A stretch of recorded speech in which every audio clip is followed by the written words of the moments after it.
bigoye umutwe w'urugo yabangamiwe akabangamirwa n'urubavu c'est pas facile. Mbega ivyo navyo biba biva kuki canke se umugore yobangamira gute umugabo wiwe babana mu nzu bubakanye? Murakoze, tubanze dushimire umutama avuka mu ntara ya Kayanza yashinze ishirahamwe abagabo mu gahinda. Burya amategeko y'u Burundi arashira imbere cyane agateka k'abakenyezi, mugabo ntabwo yarakwiye gushira imbere cyane agateka k'abakenyezi, ahubwo yarakwiye gushira imbere agateka kazina muntu. Ego. Mungo yarakwiye gushira imbere agateka k'abagabo n'akabagore. Yes. Kuri ico rero hari abagore urabona ibintu by'inguvu ntibibaranswa y'abantu bariko barareshanya ntibavuga ngo tumvize ngo tugwane ngo tuvuge ko no gushobora dupimane. Dupimane. Hari abagore uno musanga barakunze umugabo ugasanga umugabo ni magoyagi ni magara mato, umugore akaba yomukubita.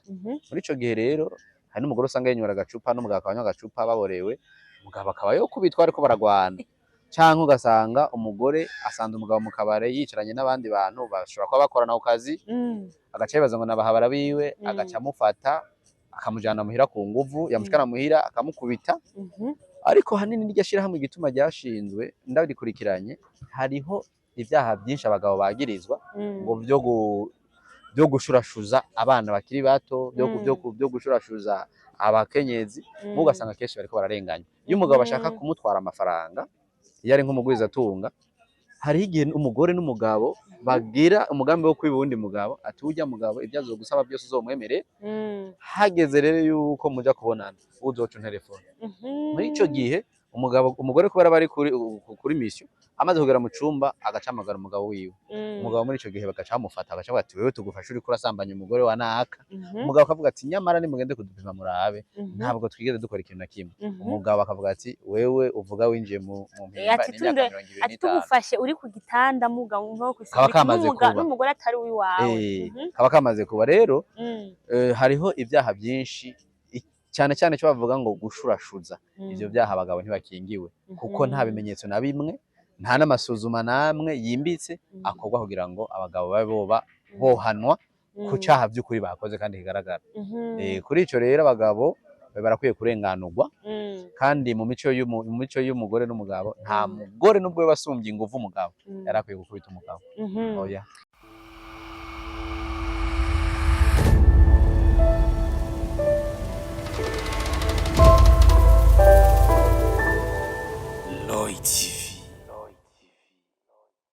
Ndabaramukije abakunzi ba Roy TV muriko muradukurikirana, ni Bella Shaka kuri micro za Roy TV. Uno musi uri special, turi mu kiganiro Ingo n'Umubano. Ingo n'Umubano ni ikiganiro Roy TV yabateguriye kugira ngo dushobore gutumira abantu bubatse, twumve ibanga ry'urugo rwiza, mbese twumve ibipfa mbega bipfira hehe, mbega hoho vyokosorwa gute kugira ngo ibintu bigende neza ku mpande zose, yaba ari z'abashinga ntahe canke abapfasoni. Turatumira n'abamaze kwahukana kugira ngo twumve, kugira ngo bashike ku ntambwe yo kwahukana aho vyapfiriye, mbese bagire n'agace bokira abandi bakiri mu ngo. Muri kumwe na Bella Shaka ndabashikiza kino kiganiro, behind camera ni Pasi Pro abikora neza. Uno munsi ifise umutumire w'ubwiza cyane, umupapa ari très respectueux. Reka ndamwakire kuri micro za Roy TV abidondore kugira ngo mwumve uwo turi kumwe mu kiganiro cy'uno munsi. Turabakiriye kuri micro za Roy TV. Murakoze kutwakira. Mumeze neza? Yego namwe. Turabona muraberewe, natwe tumeze neza. Murakoze. Hariho benshi bako barabaraba muno mwanya babakurikirana, barashaka kumenya mbega turi kumwe nande kuno munsi, amazina yanyu, hama umwidondoro wanyu muri rusange. Murakoze. Murakoze. Amazina yanje ni Nsabiyumva Shadrack, ndi Umurundi, avuka muri Bujumbura, commune Mugina. Murakoze. Nkuko rero nabivuze ko uno munsi turi mu kiganiro cy'Ingo n'Umubano. Monsieur Shadrack ni umupapa yubatse, ni umupapa w'abana, ni umupapa w'umwizigirwa, reka ndabivuge. Hama uno munsi rero nateguye sije ivuga uku: ni kuki iyo abantu bitegure kuja kubaka kenshi bigisha umukobwa?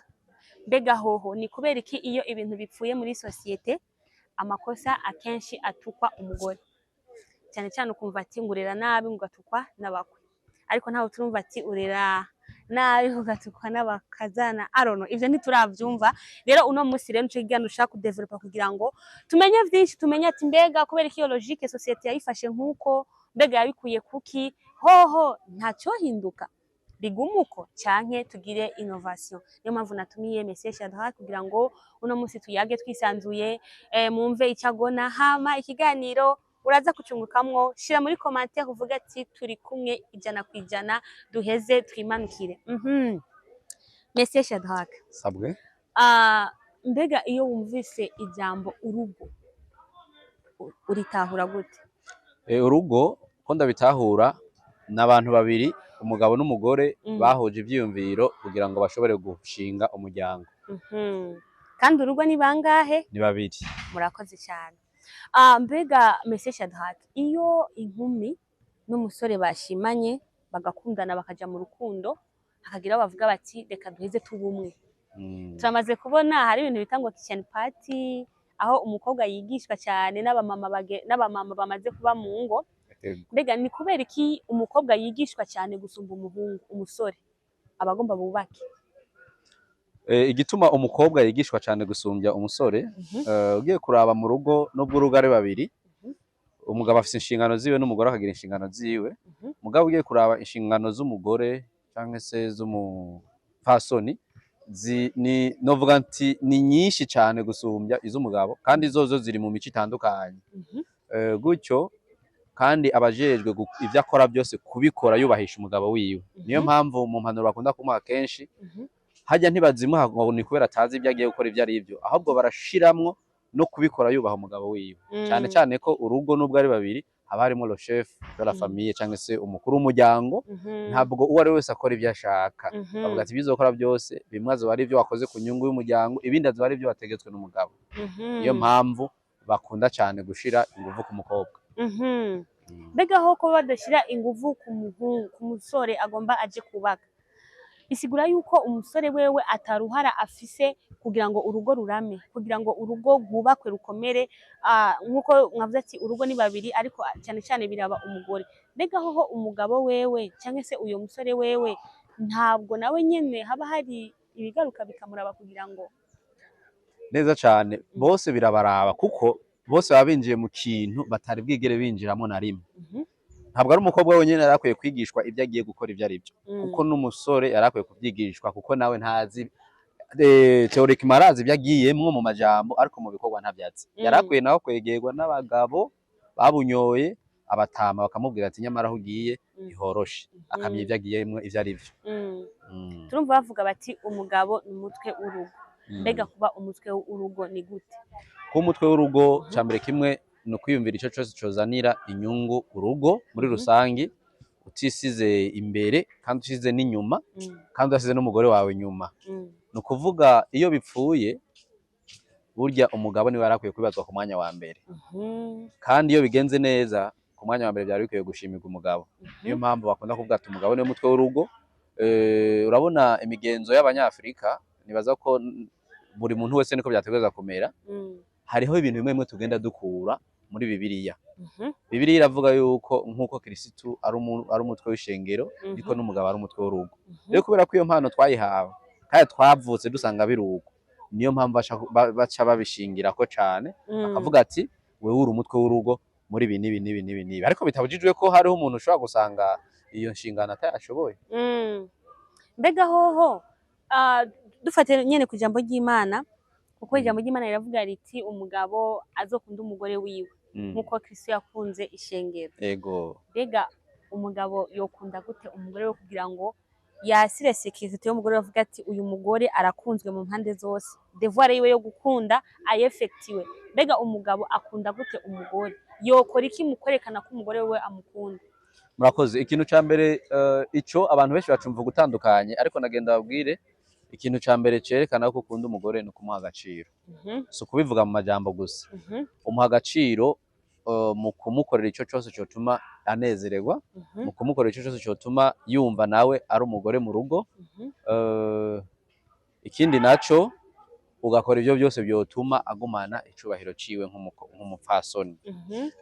Ingarutse gato, burya umugore mu rugo nuko isi yamaze kononekara cyangwa se yamaze kugorana kubamwo. Umugore ntabwo yari umuntu yaraje kugira ngo afashe umugabo kurondera amatungo, ahubwo umugore mu bindi bitabo biravuga ko umugore ari umunyabigega canke se ari ekonome ajeje gutunganya umubitsi w'ivyo umugabo yarondeye. Nuko Merci. rero muri ico umuntu urinze umugira umwizigirwa wo kukubikira imitungo, uwo muntu icambere kimwe umwizigiye kandi umukunda ntabwo ashobora kujera ibyo adafise mu bushobozi nawe. Kubw'ico muri rwa rukundo nta vy'umugabo nta vy'umugore mwese muba mubisangiye. Aho nyene kuri po yo kujera ivyo mu rugo, hari abapapa benshi usanga abarantunga, harabo ngoma mvugira ibintu ariko bihangane turi mu kiyago. Hari abapapa usanga kabisa n'abashinga naye mu ngo zabo, ariko ugasanga umugore ntamenya iyo umugabo abika, ugasanga umugore ntana access afise kuri konte y'umugabo wiwe, canke ngo anashike no ku bibanza vy'umugabo akoreramo, canke se amba afise ama business canke ibiki, ugasanga umugabo vyose aravyikorana avuga ati wabuze ivyo urya sinakugaburiye. Mbega ivyo mubona ko vyoba bibereye? Bo biva mu mvo nyinshi. Ico tugicishije hejuru twoba twihenze. Umugore n'umugabo bakibana atakintu na kimwe barapfa canke se atagasembwa umugabo arabona ku mugore, umugore yategerezwa kugira ubushobozi mu bintu byose, bwaba ivy'uburimyi, bwaba ivy'ubworozi, byaba n'ivy'urudandazwa. Ariko hari abagabo benshi babuza canke se bakumira abagore babo mu vy'imitungo cane cane mu vy'urudandazwa, ari uko bamaze kubona yuko umugore wiwe afise izindi ngeso zo gutwara ibintu mw'ibanga umugabo atabizi, akabinyegeza canke akabijana mu muryango iwabo. Hari n'abagore usanga bafise imico yo kuvuga ngo nanje ndashaka ivyo nitirirwa jenyene, irya parisera nze numve yuko umuryango w'iwacu yo nkomoka, nze baze bumve ko mfise inzu canke mfise parisera. Iyo umugabo amaze kubibona muri ico gihe benshi barabakumira, ariko mugira abagabo bakumira abagore babo mu mitungo, ugasanga hadandariza ntashaka ko umugore ahagera. Bijya bintu birafise imvo nyinshi. Imvo ya mbere, hari igihe umugabo nawe aba adakunda umugore we mu buryo bwuzuye, akaba afise abandi bakobwa canke se abandi bagore bavizita kuri ico kibanza, akaba yotinya ko bohahurira n'umugore wiwe. Kigira kabiri, hari gushobora gusanga umugore wiwe atari umwizigirwa mu vy'amafaranga, ugasanga ntiyiba mugabo arasesagura. Abantu bose abonye ashatse kubagurira, akantu kose abonye karenganya araguze, ashatse kugura igisotse cose yaguze. Muri ico gihe umugabo acavuga ati banza wegereyo. Umva araho nogeza mugabo imvo zituma abagabo bakura mu bidandazwa mu mitungo abagore, ibintu vyo kudandaza ni nyinshi cyane. Ariko ntibisigura ko abagabo bose bakumaze gukura abagore mu bidandazwa ari uko baba bari mu kuri. Hariho ababarenganya n'ababi mu burenganzira bwabo, bakaba gusaba bakumire. Yego. Reka tugaruke rero ku bapfasoni. Mwamaze kutubwira ati umugabo w'umwizigirwa ameruku canke se responsabilité z'umugabo uvuga ntiwe umutware nyakuri yo kwigenza mu rugo rwiwe. Mbega ho responsabilité z'umudamu mu rugo, urya mudamu yitwa umwizigirwa, n'umudamu yomera gute ku mutware wiwe? Umudamu w'umwizigirwa icambere kimwe ni umudamu ategerezwa gukora igikorwa ciwe neza, cane cane ico kuba umubitsi canke se umunyabigega w'umuryango, akamenya yuko nimba umugabo amutumye ikintu runaka hagasigara amafaranga 100 canke 200, ntavuge ngo ajya ntakamara amazi nayamwereke. Iyo umugabo amaze kubona yuko ibyo ari byo byose ubikora ubisize mu muco, aragukunda. Yego, ikintu cyotuma abagore bakundwa bumve yuko hanini biva kuri bo, ubwizigirwa. Yego, hanini n'ubwizigirwa. Ikigira kabiri no kumenya inshingano ziwe. Hari inshingano nyinshi ziri mu rugo ziraba abagore, nko kuronderera umugabo ashitse akamuyagisha, umugabo akamenya ati umugabo arakeneye amazi yo kunywa, arakeneye kuja koga, impuzu z'umugabo bisaba yuko ashika asanga nazimeshuye kandi nazigoroye. Gutyo iyo umugabo abonye umwitaho aragukunda. Yego, 80% rero kugira ngo abagore bakundwe bibavako. Ubu rero tumaze imisi tumva hirya no hino hari amaka y'ama divorce menshi ashika kuri biriya, ukumva umuntu yakoze mariage mu minsi mike bapfuye ibi. Mbega nizahe facteur ubona ati ibi bintu bibaye mu rugo birashobora gutuma urugo rusambuka n'urugo ruba rutararama? Murakoze. Iryo kosa hanini novuga ni nk'umugera wateye, ariko hanini ndaryegeka ku bagore cyangwa se abakobwa cyane cyane. Uku kuntu ubuzima, abantu bose dufise ubwoba bw'ubuzima, baba abagore baba n'abagabo, baba abasore baba n'inkumi, twese dufise ubwoba bw'ubuzima, ejo hazoba hameze gute. Abakobwa benshi rero bariko baremera abagabo badahuje, batari mu rugero rwabo, bitewe nuko babona bafise amafaranga. ni ukuvuga ntibasatira urukundo nyakuri ahubwo basatira ibyo abafise. amaprofi. Yego. Muri ico gihe rero iyo bamaze gushira hamwe biba bigoye kumenya yuko umukobwa yaje akunze wa mugabo canke yaje akunze ibyo afise. Iyo bamaze kubana akabona bya bindi yaje akurikira nta bigihari, muri ico gihe divorce irahaba. Canke iyo aje agasanga bya bindi yaje akurikira nta bushobozi nk'ubwo yari yibaza kugira ko afise, ivyo navyo biramutera gusaba divorce, cane ko ikigwanisho c'uno munsi gikomeye ku bakobwa canke se abamama ni kwandikwa ivyo bita etat civil. Kuko avuga ati nitwamara kwandikwa ajya amazu, ijya nzu iri mu Kamenge, mu Buterere, mu Kinama tuzozigabura, nimba rimwe tuzoyigabura, ijya modoka yiwe tuzoyigabura. Ivyo bimutera inguvu. Yamaze kubona adafise ubushobozi ku mafaranga n'umutungo w'umugabo aca yisabira divorce kubera ko azi amategeko avuga ngo ni mugabure. Iyo ni ingorane ikomeye cyane ihari uno munsi. Ama divorce menshi rero ntabwo avyuka ngo ni kubera bananiranye ku bana, ahubwo baba bariko baracungacungana ku mitungo. Okay. Mwino misi hariho amasosiyete ashigikira abagore, like abagore bari nko mu bibazo vy'ingo, ajya amasosiyete aza abatera intege canke se abadefanda akabashigikira. Ariko kandi ubu hari n'amasosiyete aza ashigikira abagabo yitwa ngo abagabo mu gahinda. Yego cyane. Reka duhere kuri abagore. Yego. Abagore benshi ubu barashaka kuronka aho bitura kugira ngo bashobore kubumviriza, kugira ngo bagire uko baserura agahinda bafise mu ngo bariko baracamo.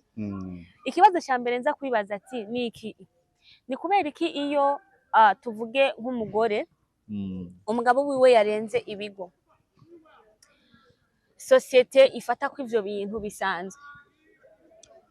Ikigira kabiri, murantunga gatoya, ni kubera iki iyo umugore afise imico mibi sosiyete icibwira umugabo uyo mugore mwirukane hafayi rondera uwundi? Ariko ni kubera iki iyo umugabo wewe aciye inyuma umugore biba bisanzwe? Kuko nta hantu uja kwitwara ngo banciye inyuma uri umugore, bavuga ati wewe mu mutwe ntibupanze, genda urera abana. Kigira kabiri, ni kubera iki umugabo iyo agize imico itari myiza mu rugo hasa ibangamira umugore? Kubera iki baca babwira umugore musengere azohinduka, niko zubakwa, wowe jya ku mavi ntutekere? Ariko umugabo wiwe ko bamubwiye ati irukana uyo ni ngare rondera ubundi, iva kuki? Murakoze. Mpereye kuri ico, abantu benshi ntibazi amategeko ico avuga n'ijambo ry'Imana ico rivuga. Yaba umugabo yaba umugore, ikintu gitandukanya, dufatiye kuri Bibiliya, gitandukanya umugabo n'umugore, Bibiliya yavuze icaha kimwe gusa, ni icaha c'ubusambanyi. Muga nkuko babivuze kiza kugaragara ku mugore gusa. Umugore iyo yafashwe asambanye ngo umugabo namwirukane, mugo umugabo iyo yafashwe asambanye ahantu ntibahavuga. Cyo kimwe no muri leta nyene, iyo umugore yabonetse ko yasambanye yarenze ibigo ntibamwirukana, ariko umugabo ntibamwirukana.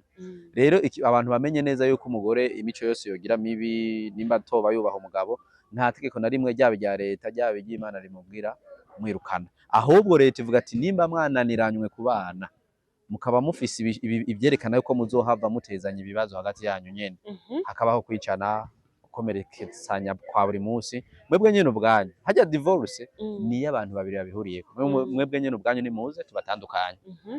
Kuco wavuze ati iyo umugore akoze ikosa abantu bahanura umugabo kumwirukana, kurya atanumwe yamukurehereje, niko atanumwe akwiye kukubwira ngo mwirukane. Icyo nico no kwishura. Kigira kabiri, ku mugabo yafashwe asambana, umugore nizera neza ko afise ivyemezo bigaragara, akavuga ati je nshaka divorce kuko umugabo yanani, barashobora kuyimuhereza. Barinda bayimuha ari ugutukana bisanzwe, ari ukudahuriza ku vyiyumvira ibi na biriya, boyimwima afise ivyemezo yuko umugabo wiwe arenga ibigo. Je nizera yuko leta yomuha iyo divorce mu gihe ivyo bariko aravuga bishoboka. Ariko umugore umukunda, kurya n'abagabo barenga ibigo ntibirukanwe, cyangwa se kubera ko ingo abari n'izabo, n'abagabo bafashe abagore baba barenze ibigo nabanza araba imvo. Ushobora kuba umwima umwanya, ushobora kuba umwima amafaranga yo gukemura ibi na biriya, kuko umubare w'abagore benshi baja mu ngeso mbi kubera kubura mikoro. N'ubukene, ntabwo ari kubera ingeso basanzwe bafise. Yego. Nk'akarorero, hariho nk'abagore ushobora gusanga afise nk'abana 5, ugasanga umugabo wiwe ni wa muntu yama mu gacupa Yego. abana bakabura ivyo barya rero abana babuze ivyo barya n'ivyo bambara umugabo akaba ari monsieur je m'en fous Yego. nibaza ko umugore aronse nk'umugabo amubwiye ati urazera ati turansanga ndagwa 100 namaze guhara ati 100 abana ndabasimira 5 burya atari umuntu nyene afise ugutinya Imana niyo yagisha ntabwo ashobora kuyagisha kabisa yacavuga ati aha reka nemere nari waro liwe ayo muganda yacikana ko n'ubundi umugabo ayaronka yatwara mu bandi cyane. Reka tugaruke rero muri association abagabo mu gahinda. Yego.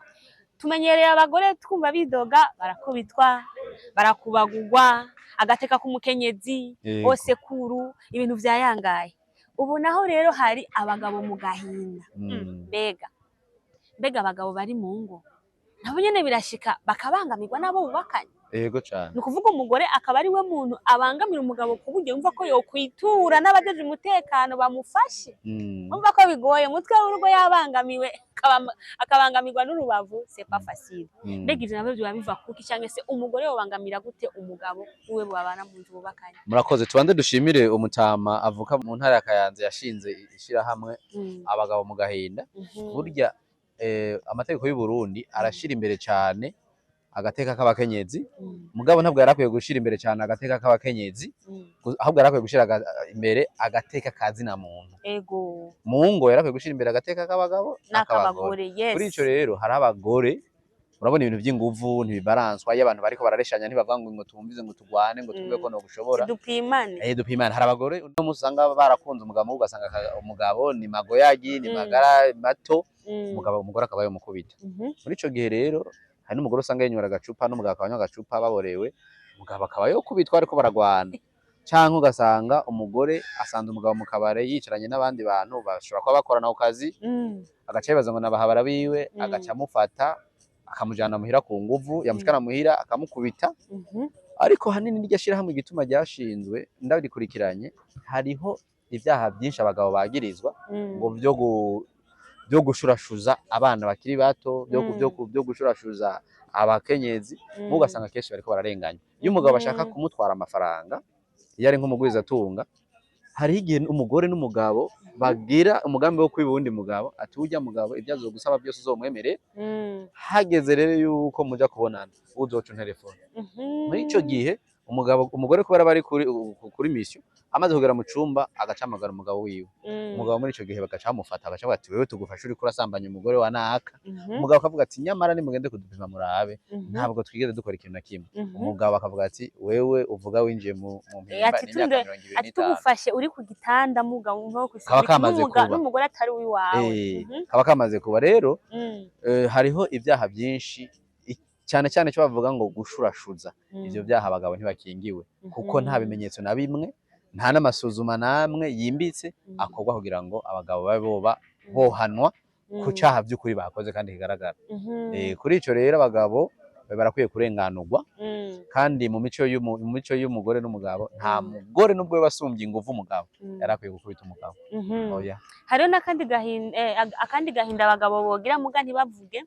Hari abagabo duhatuma bavuga bati abagore barababangamira mu kubima nukuvuga ibanga ry'abubakanye ugasanga umugabo yarazanye umugore ariko nabuze ni sheri wanje hindukira akamwanira igishoboka indwi ya mbere igahera indwi ya kabiri igahera ukwezi kugahera umugabo ugasanga agahinda kamwishe. Mbega hoho nico cyo bakiri muri bimwe uvuga nti abagabo mu gahinda nabo nyene bohavura bagira mu buzima bwa misi yose. Yego naco kirimwo mugabo kugira ngo umugore akwime biba bifise izindi mvo nitwofata yuko abagore ari babi none umugore ntumwitaho ntumugurira iyo mpuzu ntumugurira ico kirato ntumugurira ayo mavuta arabirondeye kwiwe ntagiye mu gushurashura arabirose hama ku mugoroba uraje ngo hindukire ashaka kukwanyira. Kubw'ico gihe rero ntabwo ushobora guca uvuga ngo ufise agahinda ngo umugore yakwanye ahubwo banzura bigituma ubanzuke muri ibibazo ufise mu rugo kuko nimba umugore umukunda kandi ukamwitayeho ntamvo nimwe yotuma adashobora kwemera ko mushobora kurangura amabanga y'abubatsi. Biza cyane.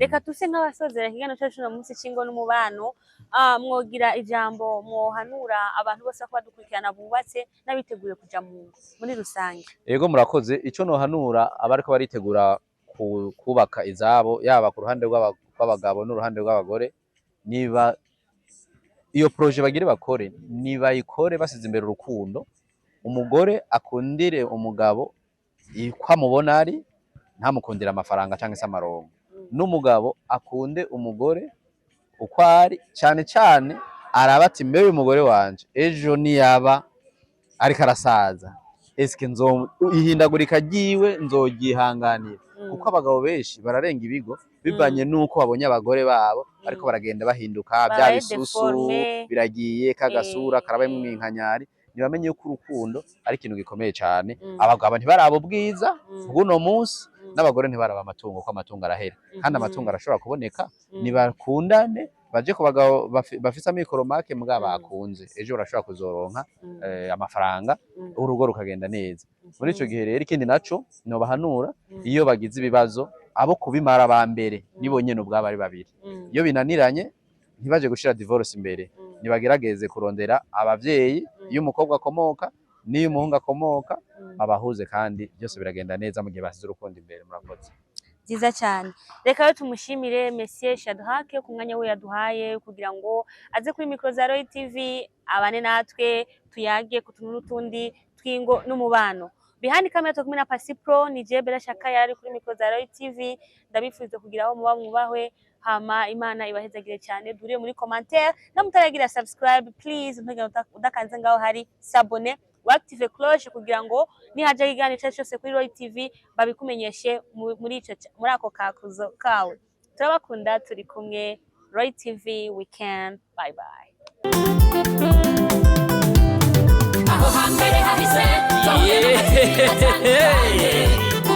Mutangwa muri Royal TV, ibizoza tukaba tubikesha umutama w'amateka bita Roy wubahwe. Ico utarabona uterekwa no kuramba, ibintu nyaragase duhuriye muri Royal TV.